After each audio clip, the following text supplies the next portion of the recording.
Welcome to Craft Chat Chronicles, the go-to podcast for tips on crafting best-selling fiction. Here at Craft Chat Chronicles, we bring you expert interviews, insights, and tips on writing, publishing, and marketing. Join the conversation and embark on a new chapter in your writing journey. For workshops, show notes, and more information, visit jdmayall.com. That's jdmayall.com. In Season 2, Episode 3 of Craft Chat Chronicles, we have debut author Veronica Bane. Veronica is going to be telling you a little bit about the debut experience, her publishing journey, and her new novel, Difficult Girls. It'll be a fun chat. Thanks for joining us for Season 2, Episode 3 of Craft Chat Chronicles. Oh, sorry, I'm popping on my headphones. I was like, those will probably help with background noise. Thank you for doing this today. I know it was kind of at the last moment. You're fine. Tell me about your writing journey and all that good stuff.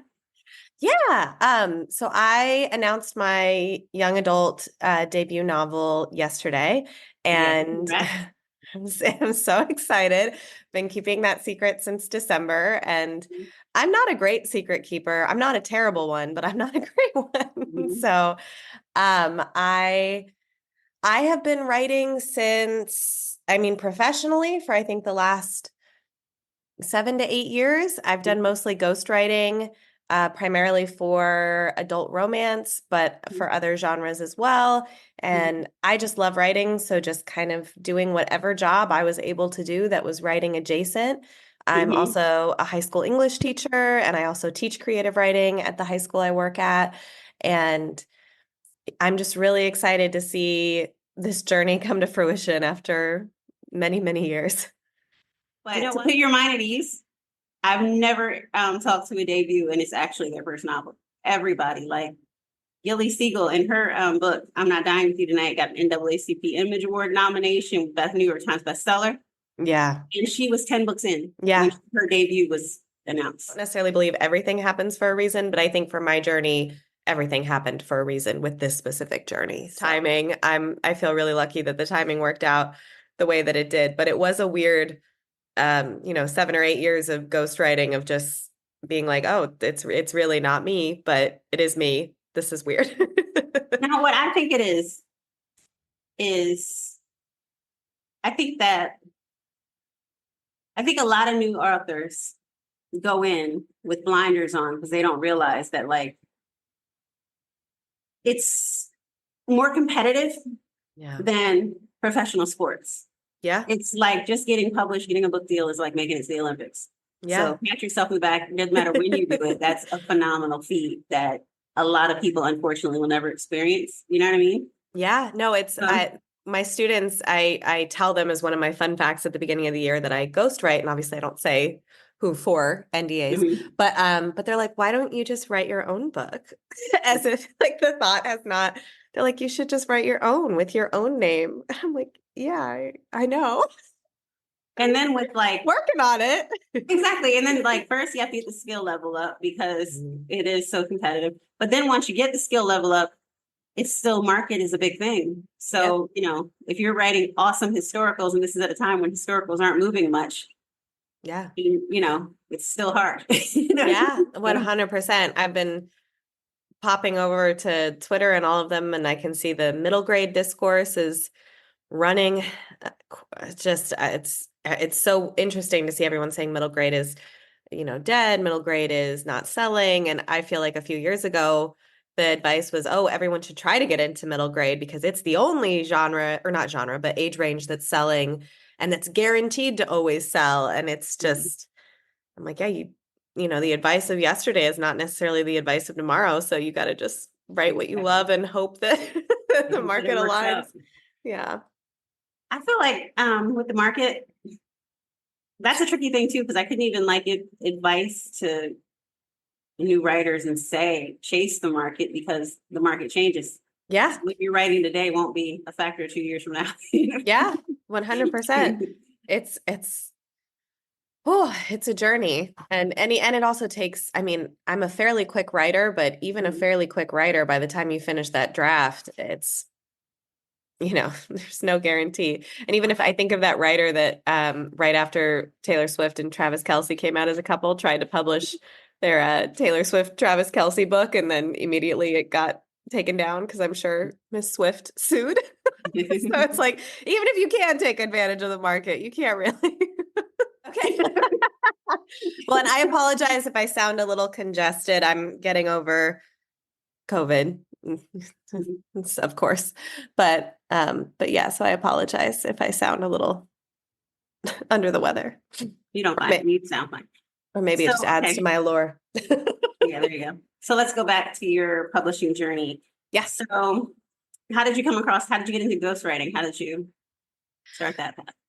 I just made sure I let my agent know I'm available for any and all opportunities. I want Mhm. to write whatever that looks like. Mhm. And she had my manuscript, and that was used as a sample to pitch me for jobs, but I just made myself available. And I've had a few people ask me, how do I get into ghostwriting? And it is such a reference-based part of the industry that I feel like there are people who post themselves to Readsy or something like that. But Mhm. for me, it was just this reference would lead to this reference. And I Mhm. just made sure I kept delivering on the manuscripts that I got to work on.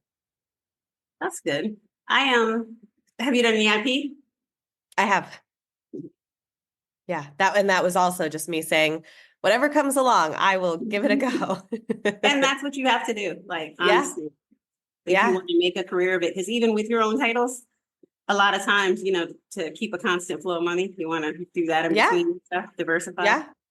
Yeah, and my IP wasn't the thing that ended up taking off, but I feel like the just me taking the job and trying it, I feel like it felt almost like a TV writer's room, like a collaborative process. And I really love having collaboration at every step of the process. I know some authors they need a little bit more, I don't know how to say it, but kind of independent time with their book, which I do love. But I also love when other people get in and give their ideas or pitch things, and I can take those ideas and run with them. So it felt like a natural way to work. And I don't think IP is for everybody, because I do think some authors, they need to be in kind of control of every step of the way.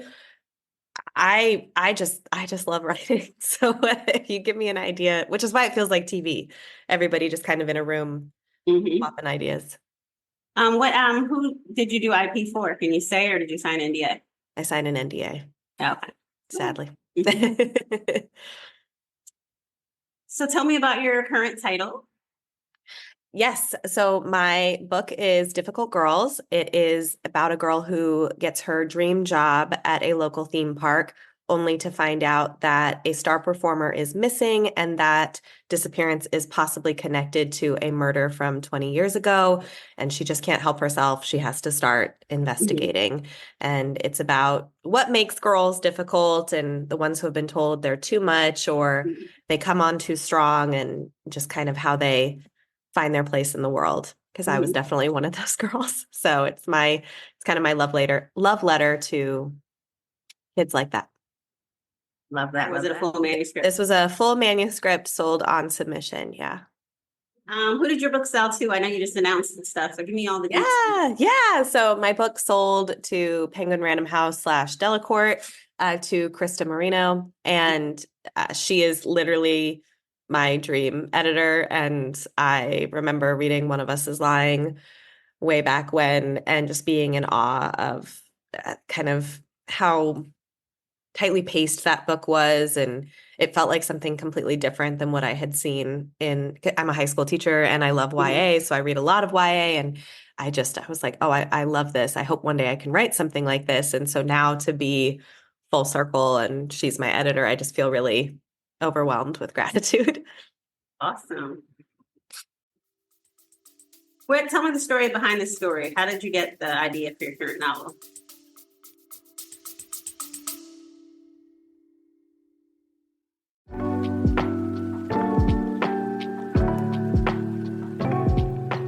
Hi, JD Mile here. Sorry to interrupt. I wanted to thank you for tuning in and to let you know that this episode of Craft Chat Chronicles has been brought to you by Heart's Gambit, my debut novel. It's available for pre-order right now at barnesandnoble.com. What is Heart's Gambit, you ask? It's about two time-traveling families, one cursed magical duel, and the pair of star-crossed lovers who might break the cycle if they don't break each other first. If you love the time travel romance of Outlander and the lush, haunting magic of the night circus, this is the book for you. Pre-order Heart's Gambit today at barnesandnobles.com and grab your copy when it hits shelves on February 3rd, 2026, wherever books are sold. Again, pre-order Heart's Gambit today at barnesandnoble.com and grab a copy when it hits store shelves on February 3rd, 2026. And while you're at it, don't forget to buy a copy of today's guest book and support their projects as well. Support authors, support bold stories. Now, back to Craft Chat Chronicles. Let's get chatty.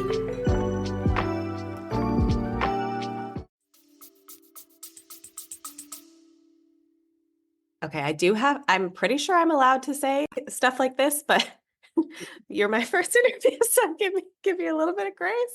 But I worked at a theme park growing up, and I worked there for many years. I was a theme park usher, so I was basically a bouncer for the shows and made sure that kids didn't run on stage. And I was also a princess, and so I that was the best job I've ever had, because I got to just sit in a throne for an hour and then I'd go back to the green room and recuperate. And so, I mean, I miss that job all the time. But so I loved theme parks, and I've always loved theme parks. And I think it was just in my brain that experience started merging with an idea for a murder mystery, and just kind of gelled together. And then I had an idea for Greta, the protagonist. And again, that she was drawn from that girl who just is so much and just she doesn't know her place. So she just keeps bounding from experience to experience and is desperate to find where she can belong. And so those elements all started swirling together and became the book. Love that. When is your book going to launch? When is it going to be in stores? Summer 2025. Awesome. And do you have any launch parties planned? How are you going to promote it? Oh God, I have, sorry for my barking dog. I have a local bookstore that I am absolutely in love with, that I am hoping I will get to launch the book at, or at least do some kind of signing, just because it's called Annabelle's Book Club. It is a bookstore that is owned and run by a young adult. So it's just, it's incredible. And she's so smart and has such great taste. And she's always there whenever you go into the store. And I just, it's one of the most gorgeous bookstores I've ever been in. But I love many bookstores because I feel like they all have their own personality. So I would hope maybe there, but there are many others that I love as well. So I just can't believe I get to plan a launch party, period. I'm still in that part of it. Exciting. So what does your agent relationship look like? Oh my gosh. I feel so lucky to have signed with Michelle. She what I think sets her. Agency is she from again? I'm sorry. Oh, sorry. No, Michelle Wolfson. She's at Wolfson Literary Agency. I have felt so fought for and supported every step of the way. I had a lot of anxiety when I first signed with, I had an agent before her who ended up leaving agenting, but then now I've been with Michelle most of my career. But I was so scared to just send an email. I didn't want to bother anybody, and that's my generalized anxiety coming through. But I just was sure, and I think even writers without any extra anxiety have that fear that they're bothering their agent, or they're being a burden. And Michelle has done such a good job to just make me realize, no, we're a partnership, and she's there to help me, and she's there for a quick question, or she's there to, talk me off a ledge, which in this industry happens a lot, just in that we've had a lot of ups and downs, and she's never given up on me. And I have never likewise given up on her. Just, I knew we were going to get here. I just had to keep writing. But I think also our relationship, part of it is that the writing didn't necessarily always look like, okay, I'm going to sell this book. It was, let me get you any writing opportunity that I can get you. And that's how I've, I have a day job, but I've made a living as a writer, and that's meant the world. Mm-hmm. And when you're doing your own titles, like, how does that work? Do you go with her with a full book or a formed idea, or do you say, these are the things I'm thinking about? Which ones do you think you can sell? Yeah. I think so. Part of it has been, going to her with ideas, but she'll also, what I really like is she's like, if you like it, go try. If you think that there's something here, I've given her YA contemporary novels. I've given her YA thrillers. I've written middle grade. I've written adult, and she's always just like, give it a shot. If you really believe in it, I believe in it. And we will collaborate. We'll brainstorm ideas and talk through things. And I always feel she's in my corner, no matter what I am writing. And I know that I have some author friends who have said that their agent was kind of a one book. Like, I like this idea, but if you come to me with an idea that isn't my jam, or I don't know how to sell, and that is just a different relationship. And I think for me, though, having someone kind of find something to love in your book and to cheer you on is really helpful. And there are definitely ideas where she's like, I think this would work better than this. But I've always just felt supported that she's trying to help me have a career. Apologies for the cat. But I was holding my dog when we started. This is leftover from Zoom teaching. As soon as he sees me on a Zoom, he's like, and now I make an appearance. So let my fans adore me. Yes, exactly. And then I can look like an evil character from a supervillain petting for the camera. Does my answer, did that sound okay? Or did I just ramble? You're sounding great. Like I said. Thank you. It's not a test, sweetie. You can relax. Oh my goodness. Thank you. So you also teach creative writing. I do. What do you teach your students about the beginning of a novel? Like, how do you hook readers and keep them engaged? We do, every year, we do National Novel Writing Month on kind of a smaller scale. But so we focus a lot on the idea that your story should spring from who is your protagonist, what do they want more than anything, what do they do to get what they want, and then what stands in the way of them getting what they want, and how it always comes back to character.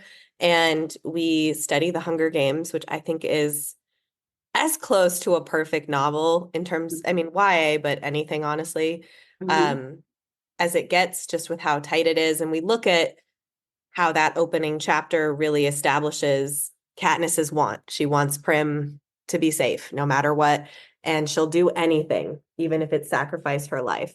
And it's just such a clear indication, because I think that you can have a hook that is, explosions and running and all of that, but if it's not tied to character, your audience isn't, I think, going to be in it for the long haul. And so I think an opening really has to center on character and who they are and what they want, and how we get a sense of the lengths they're willing to go to get that. Love that. What makes a good villain?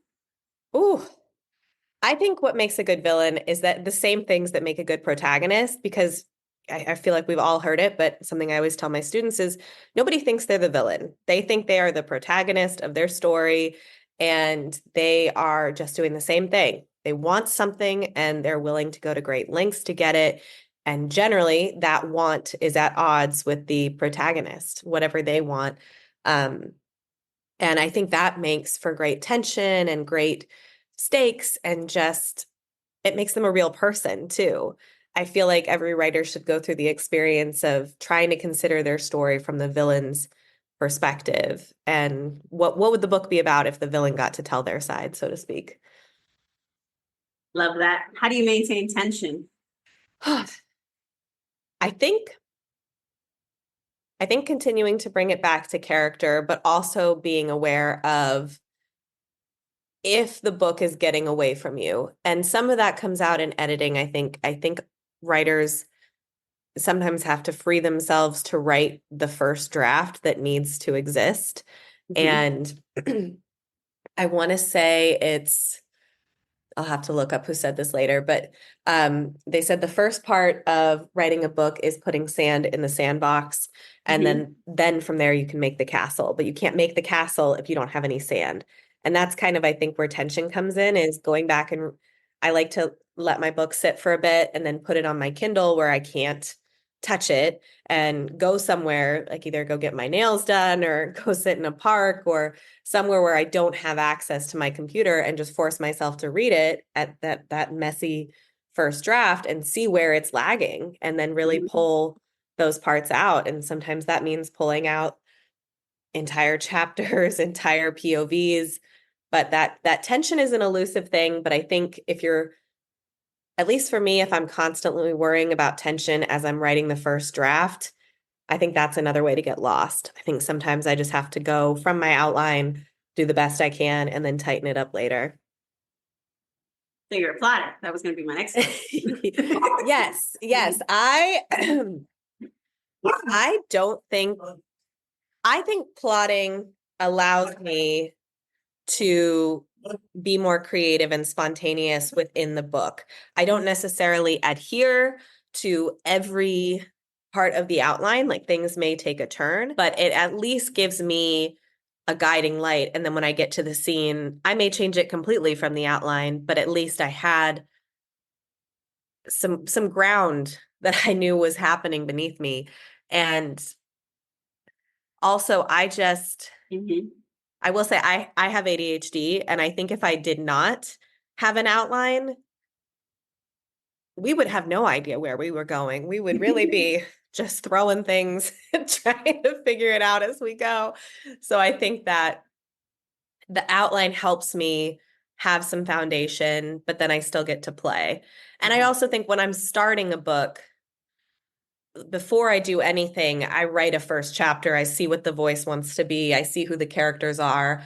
I couldn't go just outline, and then I need to get a sense of who they are, and then I can outline. Love that.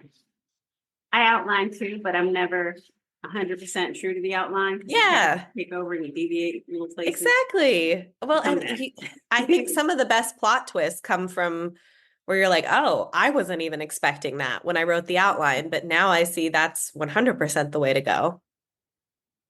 So love that. What has been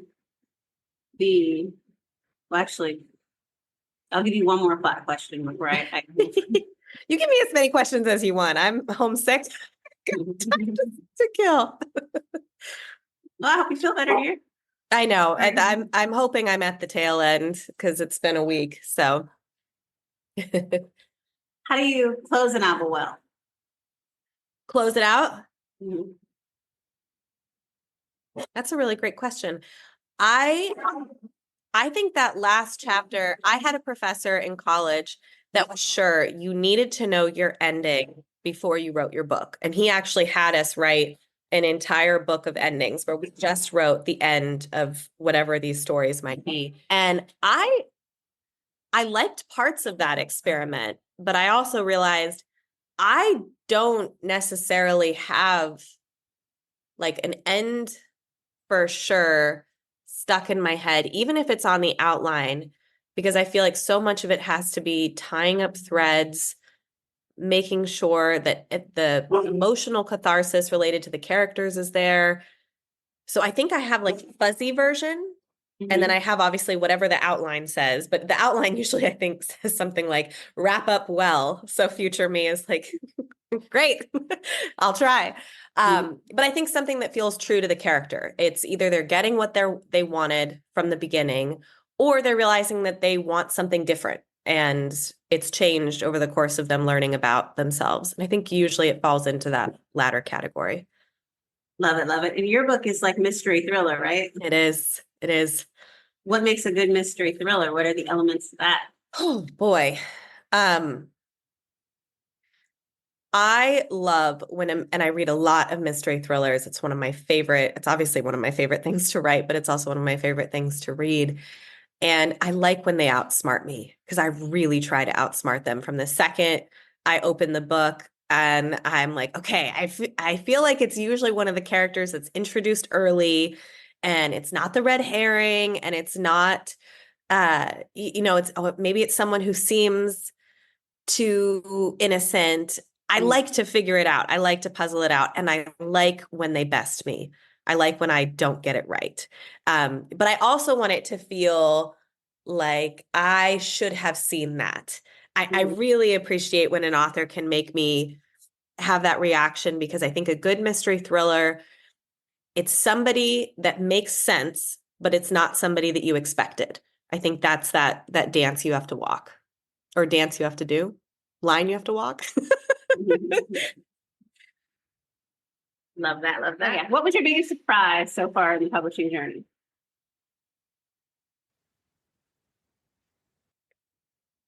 I think at this point, it is no longer a surprise, but I think it was a surprise initially.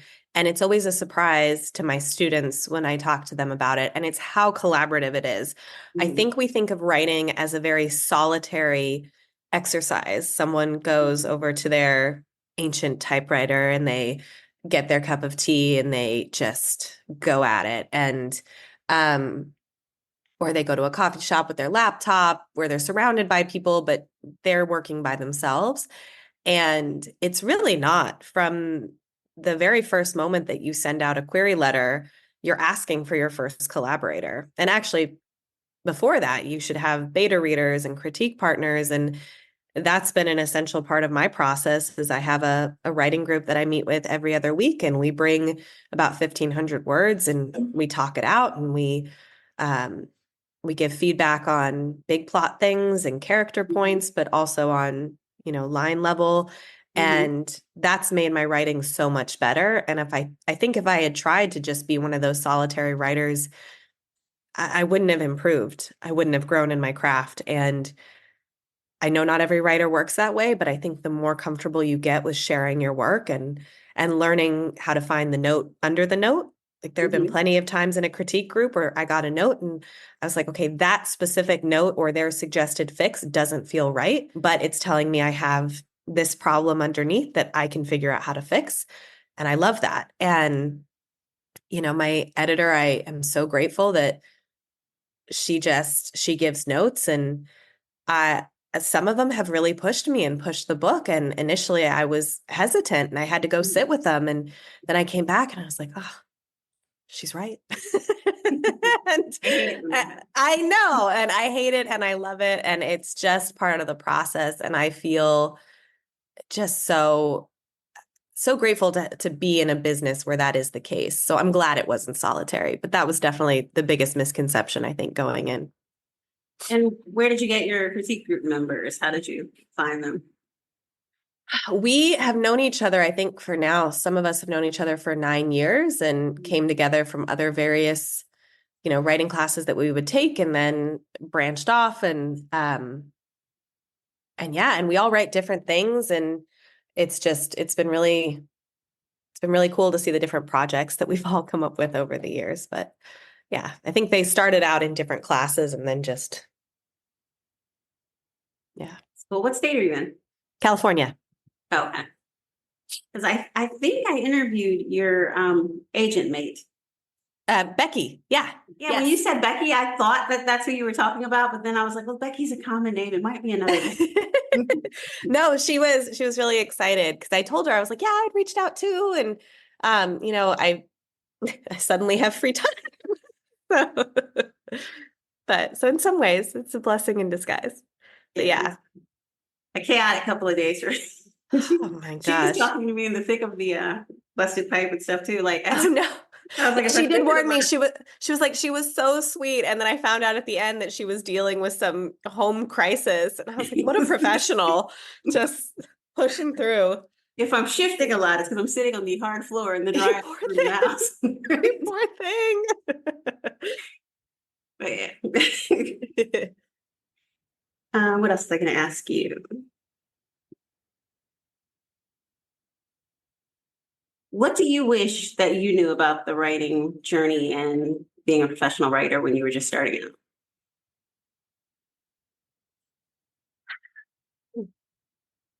It's not going to happen immediately, and that's a good thing. Mm-hmm.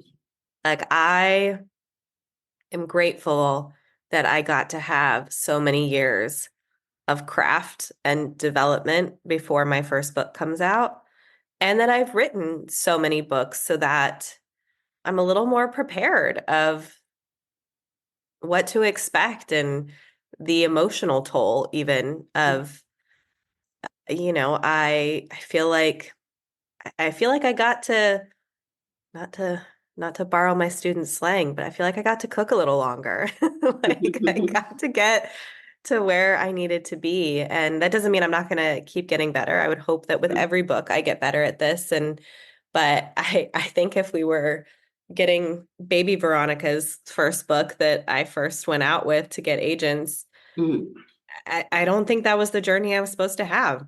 So I think, that version of me would have been really frustrated if I told her, like, you got some time, but it's all for the best. Very true, very true. I'm deeply ashamed of the first book I carried. So I would be mortified now if that's how the world knew me. I think, and I also think I had, and I'll get a little deep, but you can take what you need. But my mom passed away suddenly when I was, I just, I think I'm trying to remember where I was in my, I can't remember if I'd signed with Michelle yet or not. I actually don't think I had, but with the past agent, we'd been on submission with a book. And then she said she was leaving agenting. But when my mom died, I feel like the dream changed for a little bit because I questioned, am I going to be able to write? Is this going to mean anything to me now that my mom's not here to see this? And that made writing hard for a bit. And this book that I ended up selling was the first book that I wrote after my mom died. And writing books after my mom died just made me reevaluate and made me more willing to take risks because I just wanted to tell stories that were really authentic and that dealt with grief. I felt like the way I'd seen grief in books for so long was so disconnected from what actually happened. And even in books and TV and movie, it was, someone is very sad for a montage and that's it. And grief just wasn't like that for me. It was obviously excruciatingly painful, but there were also weird moments and I don't want to say happy moments, but just strange moments where you were happy, but it was how can I be happy in a world where my mom doesn't exist? And so there were complicated feelings that I was eager to put into my writing. And I think now that I've kind of gained the craft to kind of deal with those things, I'm happy to be writing about them. Not happy to have gained the life experience to be able to write about them, but happy to be writing them for someone like me who went through that and didn't see that kind of represented in what they were reading. I love that. That's a great answer. Are there any tools that you found like really useful or helpful during the time when you were querying or during your writing process or? Yeah, I think writing process, I feel like I've tried. I'm always willing to read a craft book and give something a shot because I feel like kind of you got to try on all the things to see what fits. And I used to be when I would outline, I would always outline with the hero's journey and then I would adjust it later. But sometimes I find that outlines are like that. They're a good starting off point to show me what I'm missing, but especially with thriller, I was like, the hero's journey just doesn't quite align to what I want it to do. Mm-hmm. And so I feel like in terms of resources, I would say, but I feel like every writer should honestly just go to their local bookstore and go to, at least my local bookstore has a table of, craft books, and it's everything from Save the Cat to um, Story Genius to character workbooks, and just flip through and see what looks good and try it. And if it fits, great. And if not, maybe it sparked something else for you. So I Mm-hmm. think that those would be kind of tools. I love a note card when I'm plotting initially, especially if I'm writing dual POV or multi POV, is each character gets a color note card, and like Greta was always green, and I write their journey, and then I move the cards around and I see how everything looks together. And um I've had a critique partner come over, and we feel like that meme of Charlie Day where he's like this and going through, okay, is the murder coming off the way we need it to? And so I think note cards are honestly probably my biggest tool that I've used. Awesome, awesome, awesome. When you talk to Becky, tell her I tried CapCut. She was mentioning that with her tools. Yeah. Love it. I posted my first CapCut video. So Oh, I love that. I love I'm that. not a tech gal. She was like, "No, it's easy," and I do my little videos on there. So, yep. Well, I have to make I made all my announcements for all the other platforms, but TikTok's my last one because I was like, oh, I gotta wear makeup for this. And then I was like, well, I have to wear makeup for my interview, so then we'll film after that. I felt funny because I did get, in terms of tools, I got myself a little tripod and a little light, and was trying to take it very seriously. And I had them in my writing bag at school, and the kids were like, Miss, why do you have a tripod and a light? Because I think they were filming something for a project. And I was like, oh, you can borrow this. And I was like, oh, I'm trying to be serious on TikTok. And they were really cute. They were like, you should just be yourself. And they'll love you. I was like, will they?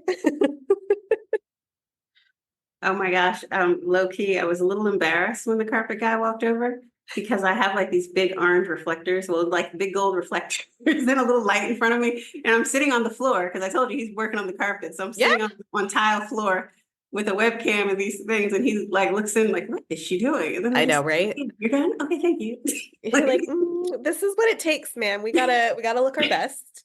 Exactly. Sometimes the natural lighting is not giving what it needs to give. So Like ever. Oh my God. I had one I did at my parents' house. And it was like, ugh, it was terrible. I know. Because I get off of school so late, then I'm like, oh, we got a fake natural light because we don't have it anymore. So yeah. Awesome, awesome. I'm trying to think.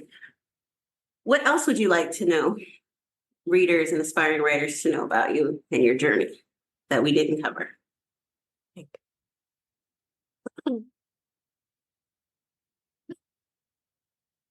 I think one thing I would caution aspiring writers about is taking advice that doesn't fit you. I heard a lot when I was starting out, and I heard it also I studied creative writing too. You have to write every single day. If you don't write every single day, you're not a real writer. You have to put your butt in the chair, and you have to put words on the page. And I think I will buy into that, but only if writing doesn't necessarily look like writing to me. If I go for a walk, that might help me break a story just as much as me sitting and typing on the keyboard. If I go and I get breakfast by myself, that might help me figure out a character. If I go talk to a friend and we just are chatting, if I go see a movie, if I read a book, those things might fill the creative well versus me sitting at my laptop trying to force something that's just not ready to be forced. And I used to really think, especially because, okay, well, if you're doing this as a job, you have to just push through. And what I found is, yes, but pushing through is doing those other things that I talked about. And then the writing comes so much easier. But what I think I found is if I was just sitting at my computer trying to force these words, I just felt ashamed and I felt wrong.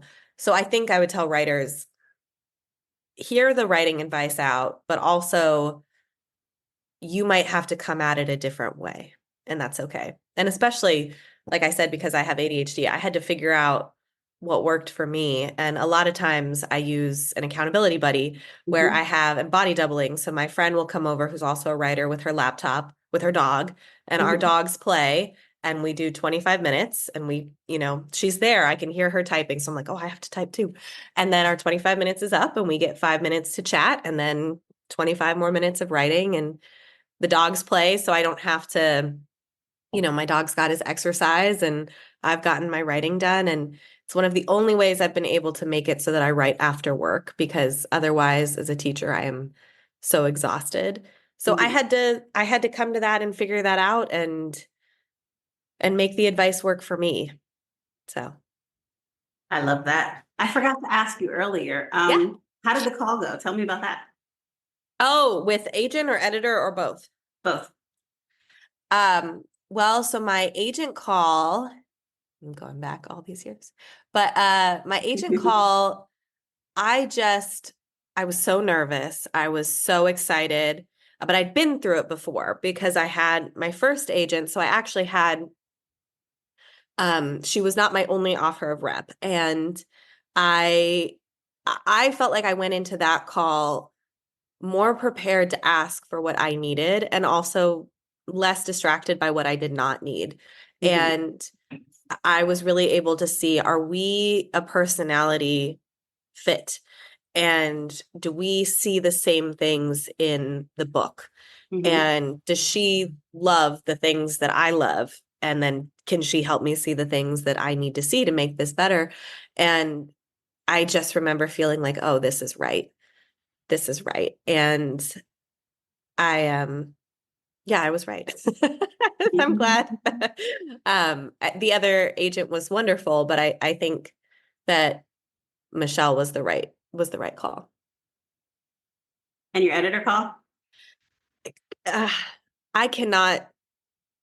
truly don't think I can gush enough about Krista because she has a great team. I get to work a lot with Krista and obviously Krista, but her assistant Lydia as well, who's an editor now on her own, and she's also an author. And Krista saw things in this book and loved this book in a way that I needed it to be loved, that she saw my little weirdo and said, yes, I am all in on this difficult girl. And when you write characters, I'm sure you can appreciate this. I feel like sometimes when you write characters that might get called, I'll just say difficult because of the title, I think sometimes you can question, do I really release this one out into the world? And so to have your editor be all in and say, no, I love this, and we need to even make her shine more. That just I was like, oh, we are in good hands. And I could not have been happier on that call. And you mentioned the Hunger Games. Katniss was difficult and she's loved by everybody. And it's funny that you say that, because when I teach it, sometimes the kids are like, oh God, Katniss, like, why are you doing that? Like, she'll be like, oh, clearly he's doing that because he's trying to, kill me. And we're over here like, no, girl, clearly he loves you. This is love that you are. But there's something so real about that. And I think Suzanne Collins portrays that so well. And that's what I needed an editor to see with Greta, that she has those flaws, but she is trying. She doesn't know exactly how to handle things the right way. And I really wanted someone who saw that teens do not act the right way. Exactly. 98% of the time. And we certainly didn't. Oh, no. If anything, being a teacher has given me the comfort to watch them make the same mistakes. Like all of them, they all make these mistakes and they're still wonderful people, but they're just finding their way, and you got to make those mistakes. And so I want to see that in every book I write, and that's what I love to read the most, is the characters who you're screaming at, like, please turn around. Do not pass go. This is terrible. You are going to suffer, but they do it anyway because that's how human beings are. Why did you choose to write for young readers? Now, I'm not asking this the way other people ask this. I say that because, I write for teens too, and I love YA. Yes. But some people ask it like it's to them. Like, well, what are you going to write grown-ups? Yes. Well, they ask it like it is a consolation prize. Yes. Why are you writing the baby books? Like, when are you going to Right. make the jump to the big leagues? And I'm like, no, this is where I want to be. Right.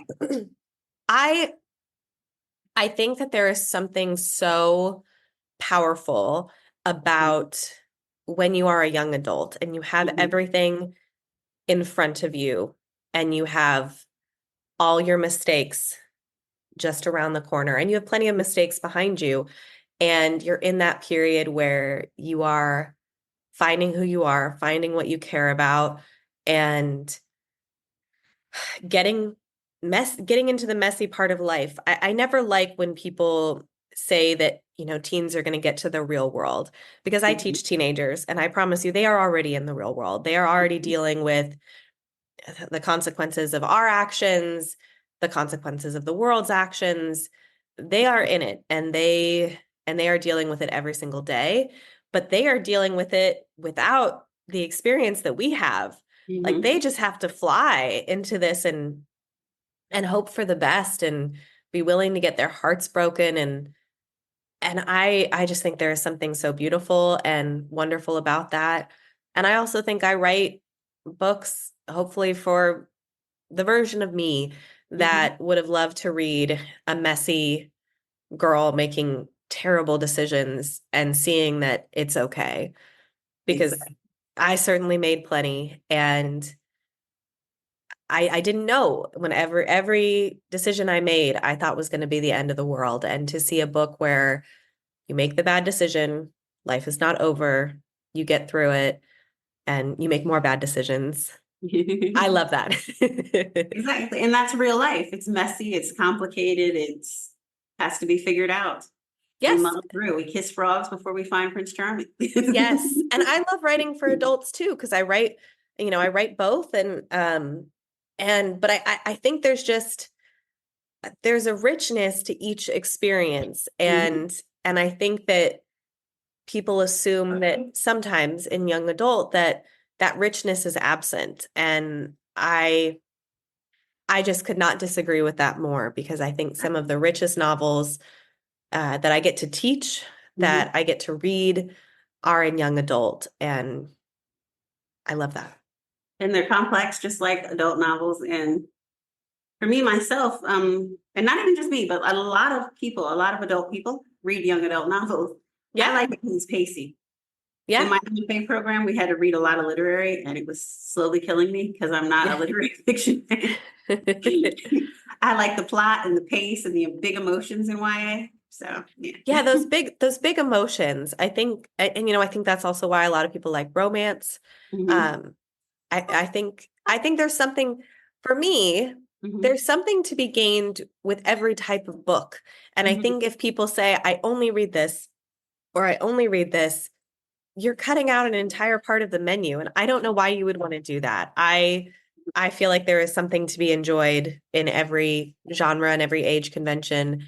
And I'm going to keep my options open, because why not? Exactly.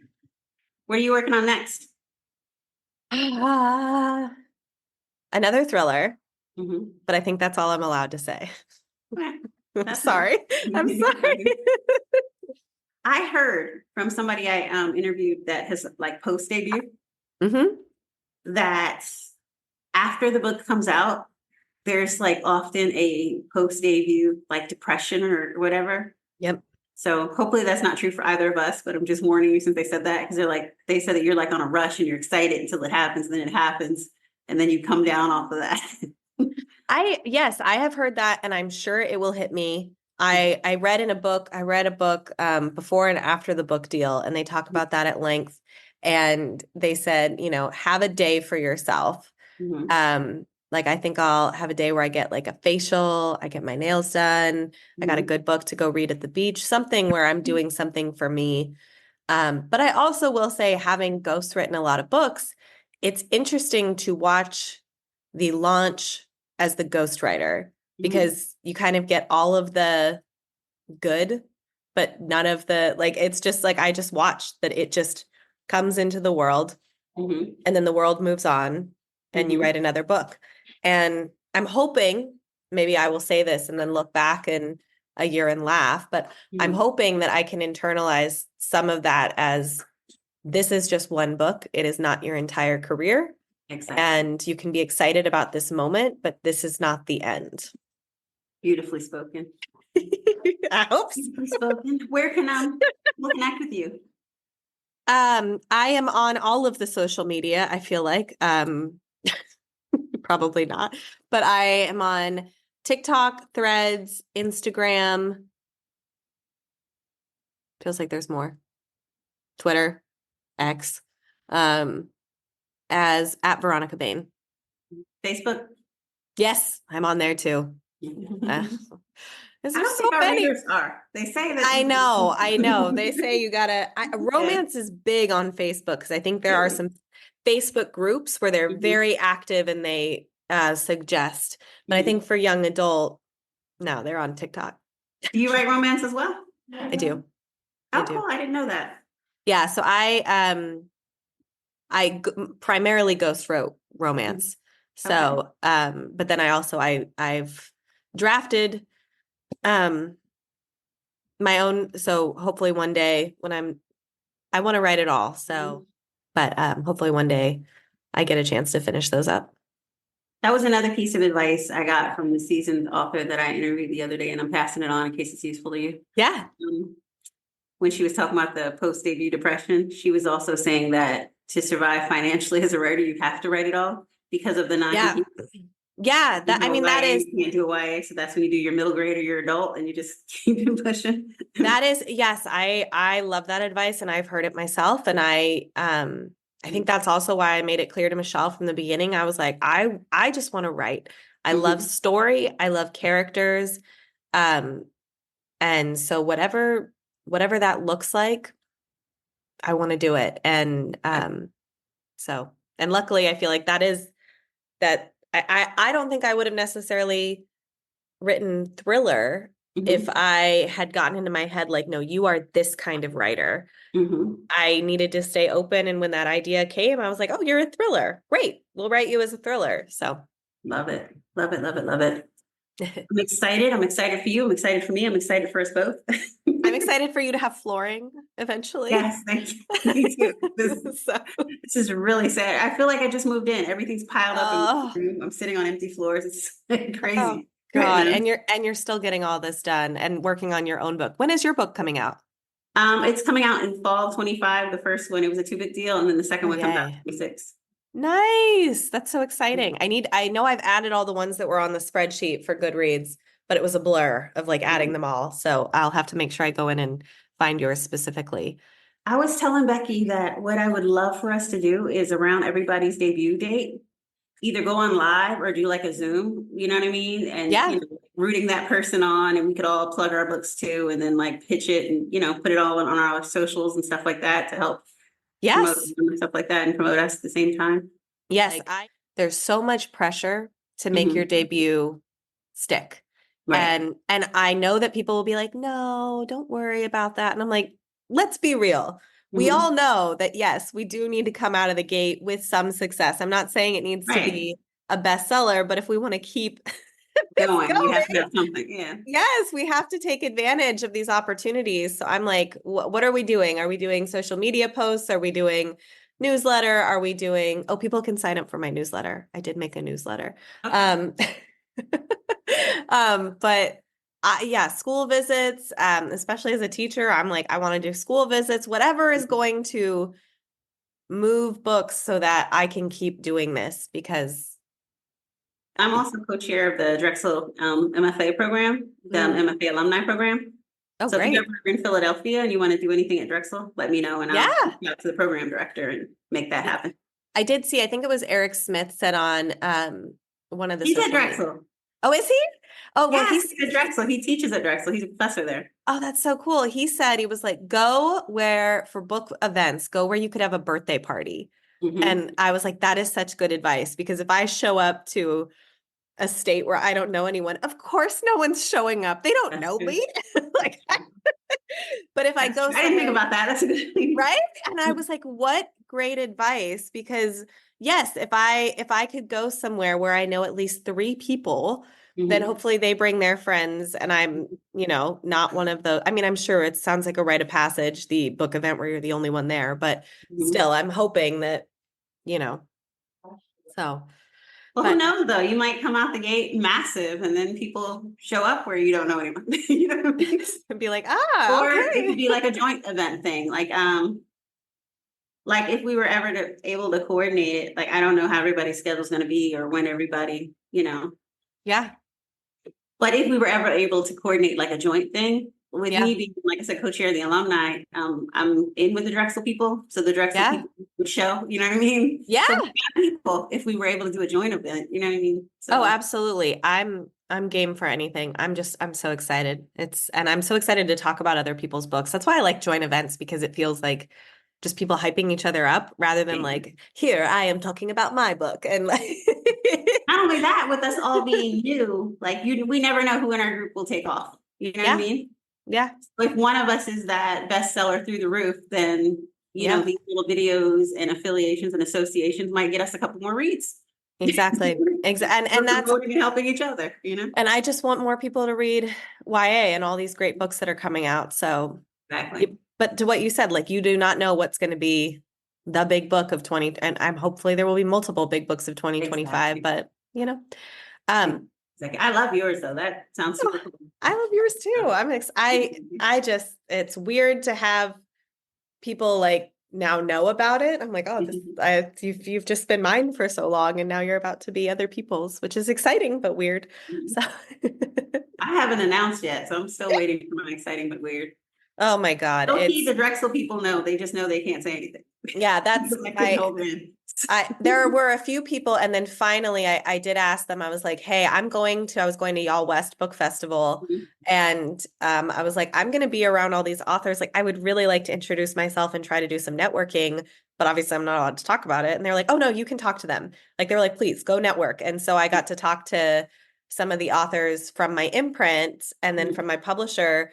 And they were just so nice. They were like, oh my God, we're so excited for you. We're going to hype you up when your announcement. And I'm so glad, because if I had just, I feel like done just like, okay, I'm announced. And like, it had really been a secret, I think people wouldn't have been able to jump in the way that they did. So Very yeah. true. So I'm glad that you've told some that you have. And also I think it keeps you sane, because I was going from December. I was like, I've done things. You people don't know. I've done things. Like, I've met deadlines.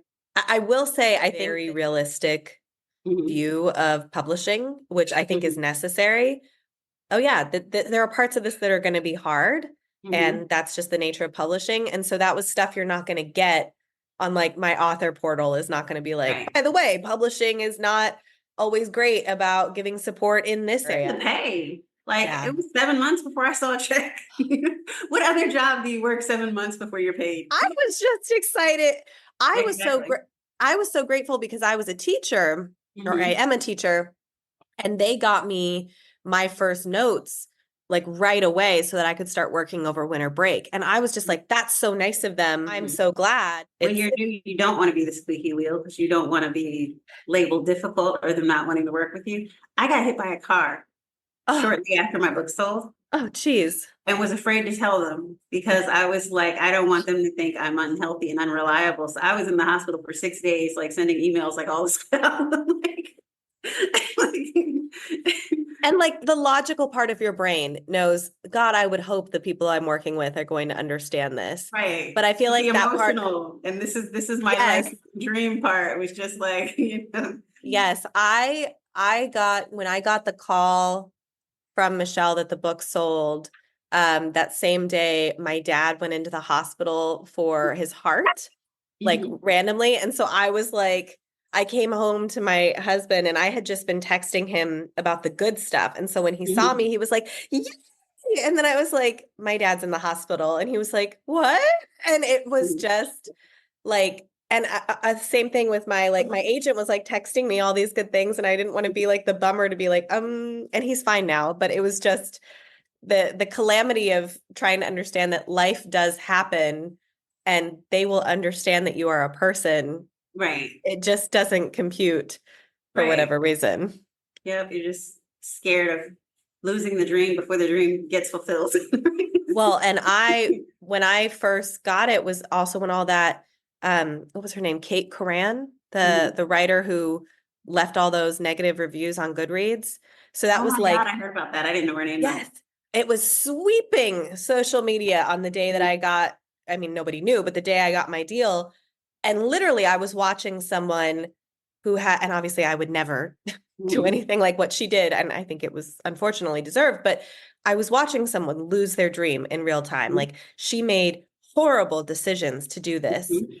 And she lost everything. And I was like, oh God. And I know that me being like, I'm sick, I need more days is not the same as I went on a review spree. But in my head, I just thought, oh, it can go away. And that was terrifying. Very true. Very true. But when it's in stores, that can't go away. No. That's permanent. That's done. You achieved that. You did that. Celebrated. Yes. That wraps up today's Craft Chat Chronicles with JD Mayo. Thanks for joining us. If you liked the episode, please comment, subscribe, and share. For show notes, writing workshops, and tips, head to jdmayo.com. That's jdmayo.com. While you're there, join JD's mailing list for updates, giveaways, and more.